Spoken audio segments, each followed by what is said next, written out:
Welcome, Age of Vintage Society. Betty Boop is an unintended legacy of Esther Jones. When the creators of Betty were looking for voice inspiration, they mimicked an artist who, in turn, had mimicked Esther Jones.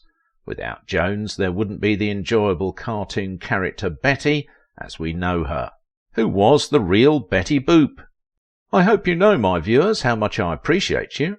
Thank you for your generous comments and for the Patreons. This channel would not have been successful without you. Big thanks to those who watched the video right to the end. Subscribe if you are new here, and if you want to support my work, please visit my Patreon page. Betty Boop, rebel for generations. Betty Boop is not a real person, but one of the foremost adult-themed cartoon characters. In the period when decency was beginning to make a reoccurrence in Hollywood, there came a cartoon character that embodied deviation. Betty Boop was portrayed as a rebel who spoke against what she felt were the outdated values of the preceding generations. She was a hit among adults who longed for what the 1920s represented, exhibition. That period had stars in Hollywood leading the charge against decency and indulging in sensual acts. She was different from what was obtainable at the time. First, she was sexy and voluptuous. Secondly, she wasn't a female character supporting a male character. We can say she was her own person. Then she became a hit among children when the Hays Code came and stripped her of those sexual undertones that made her a hit amongst adults. She became your regular Joe, but still she remains relevant in the hearts of many people. Her role in Who Framed Roger Rabbit is the depressing waitress shouting "cigars, cigarettes," also increased her legend. Kids went to school decked in all stationaries that bore her image. The original Betty Boop was developed from a droopy-eared human-like poodle called Dizzy Dishes, and Grim Natwick, although uncredited, credited himself as the creator, but would also project the situation as if he didn't have any help with the creation in 1930. Allegedly, Essie Fleischer was the one that inspired her husband to create a counterpart for an existing character called Bimbo. So it was in 1932 that the character became human under the supervision of Max Fleischer of Fleischer Studios. This conversion and the character's success opened the floodgates of problems about who should be credited for the character's appearance, looks and voice. Some said Betty was modelled after Clara Bow. Others said the scat-singing Helen Kane took the cake in this regard, and others were quiet, keenly interested in the lawsuit's outcome. Yes, there was a lawsuit. Helen Kane took the Fleischer and Paramount Studios to court on account of the character's looks and the way she sounded. She claimed that Fleischer and Paramount were exploiting her image. She claimed that the cartoon gave her unfair competition, due to the Betty Boop character being a deliberate caricature of her. It would seem like she has them dead to rights, especially due to Grim Natwick. Grim Natwick, the alleged uncredited cartoonist, had mentioned it severally that he was inspired by a photograph of Helen Kane, and that Betty Boop was a merger of Dizzy Dishes and Helen Kane. Case dismissed, isn't it? Nothing much to it. A confession had been made, and Helen Kane deserved the $250,000 she sued for in 1932. Well, not quite. Going by Grimm, Helen Kane provided the looks, but that look isn't peculiar to her. Clara Bow also looked like that. The defendants of the suit, Fleischer and Paramount, brought different performances of Clara Bow, citing how the Betty Boop look was similar, so no, they wouldn't bow to Kane's accusations and demands. Apart from this, Helen Kane didn't voice the character. Margie Hines was the voice actress, and she claimed that the voice was all her. The baby-speaking nature of the voice wasn't from the actress, and it was interesting that Helen Kane was suing for a voice she didn't own. Instead of Helen Kane, the character took traits from Mae Questel, who impersonated different people, including Helen Kane herself. Mae was dubbed the new Helen, and we can promise you that it wasn't something Helen Kane wanted, as her career was on the decline, and she was slowly fading into obscurity. Many even say that Helen intended the suit as a means to return to the limelight. One of the hallmarks of the similarity of Betty to Mae was that Betty impersonated other persons too. so the voice wasn't unique to Helen, as she would like to claim. Although out of all this no evidence was more riveting than the scatting thing, the boop boop a doop, which Betty Boop was known for, couldn't be attributed to Helen. Helen had made a claim that the scatting sound was originally and unique to her, and she hadn't heard any scatting rhythm before. This statement destroyed whatever credibility her case had left. Paramount set to work and brought witnesses to prove that Helen knew what the scatting rhythm was.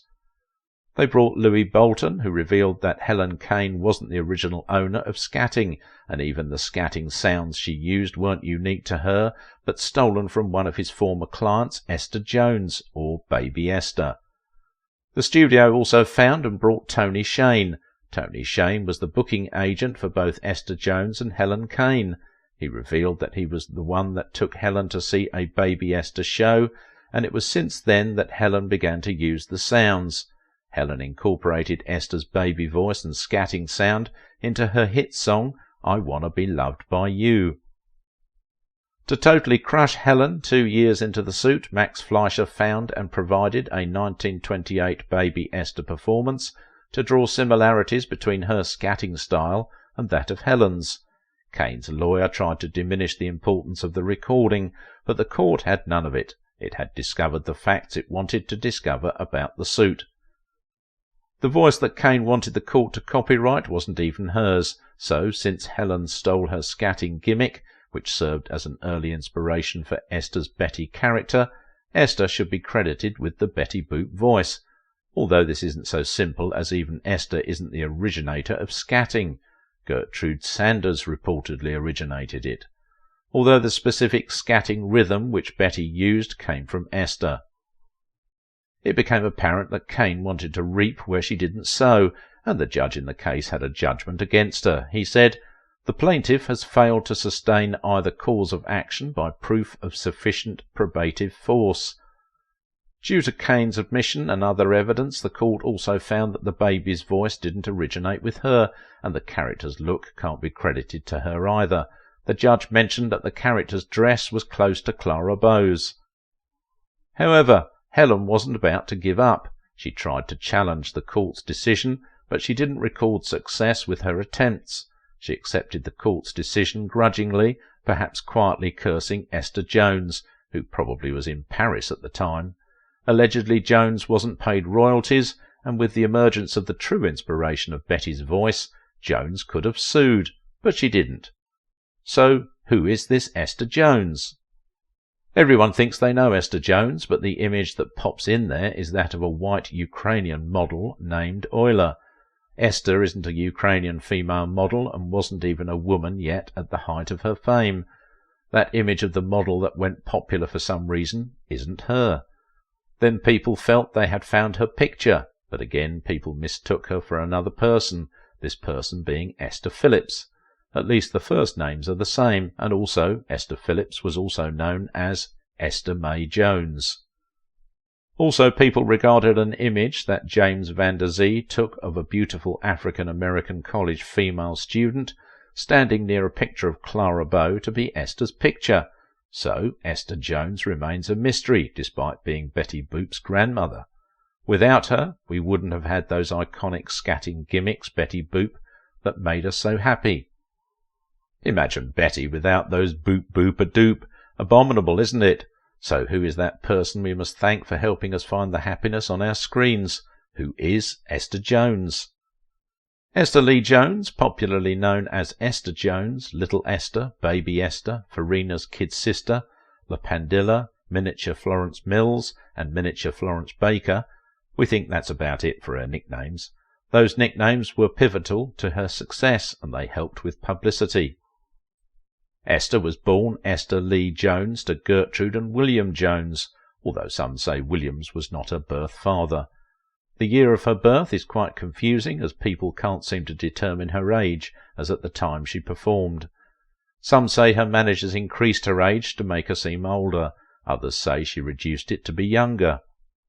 However, during her Paris performance, the London Sunday People wrote in its review of Esther that thousands flock no longer to the Moulin Rouge to see Miss Dinguet herself or the clever American ballet girls, or the beautiful women of the chorus, but to applaud a little mite, 10-year-old, who has won fame and wealth within the space of a few weeks. We are living in an age of speed, but this amazing little child has broken every record of sudden theatrical success. This was in 1929, so 10 years prior would be 1919. So 1919 is her most likely year of birth, although there is one article from Germany that said otherwise. The article said that the star was 14 in 1930, which means she was born in 1916 and not 1919, as originally believed. So maybe the age controversy is not so settled, but we must forge ahead and explore her greatness. Little Esther began her training as an entertainer at the age of 4, where she learned acrobatics, singing and dancing. When she was 6 years old, she won the first position in a Charleston dance competition in Chicago. That was just the beginning of her acts as an entertainer. She continued to perform, but nothing of note happened until she and her parents moved to Harlem, New York in 1928. By this time she had begun to learn how to scat sing. Those clubs in Harlem loved scat singing and baby-styled singing. At this point she had met her manager, Russian-American Lou Bolton, who claimed to have trained her in the art of scat. Her scatting sequences used the B and D sound, which was fantastic as it blended well with her baby style. She was ready to wow New Yorkers, and she did. The little at 8 had become a fixture at the Everglades nightclub and the Cotton Club, lighting up the audience's hearts. Plus her skill as a dancer, along with her acts, had New Yorkers howling as they had not seen someone as gifted as her, although her popularity didn't soar past the African-American clubs. So her fable was limited to a section, but this was for a while. Lou, her manager, came up with a smashing idea. Europe. But before then he set the machinery of publicity to work. Esther wasn't called Baby Esther at those times. She was first called Farina's kid sister, on account of her impersonation of Alan Farina Hoskins, who was a bigger African-American kid entertainer at the time. Little Farina was also a Charleston dancer like Esther was, and he performed alongside his sister Baby Jane. Little Farina had a role in the Our Gang comedies, so tying her to his fame was genius, and it paid off when she got to Spain, as she was called La Pandilla, which was the Spanish name for Our Gang comedies, although some say she appeared in the Our Gang film short for MGM. Actually, there is some credence to this, as William Morris booked her for the show, although sadly the short didn't see the light of day.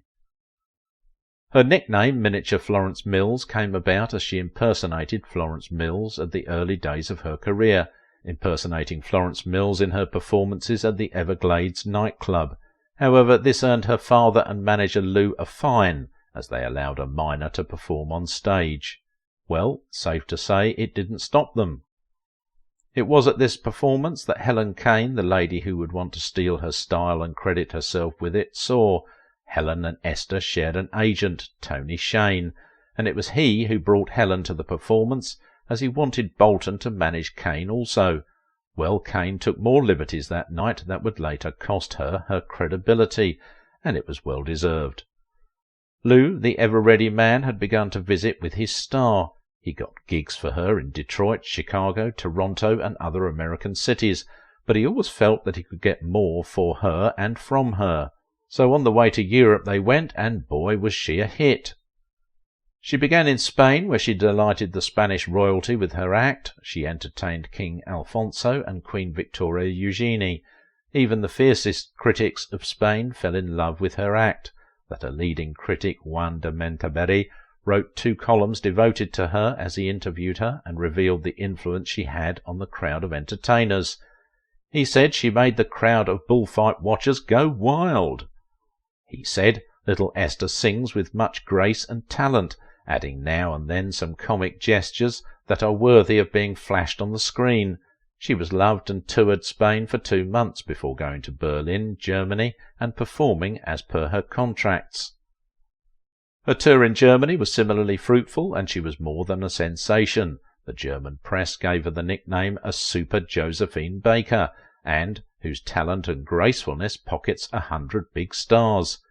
She studied the folk song in Germany, and her audience couldn't even get enough of her as she headlined different shows.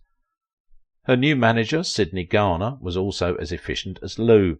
He got her a sound film deal with Excelsior Film Company of Berlin. The Jones family had a row with Lou, and they parted ways. While the details of the disagreement are unclear, Lou blamed Sidney Garner for it. Garner was an Afro-French interpreter at the time.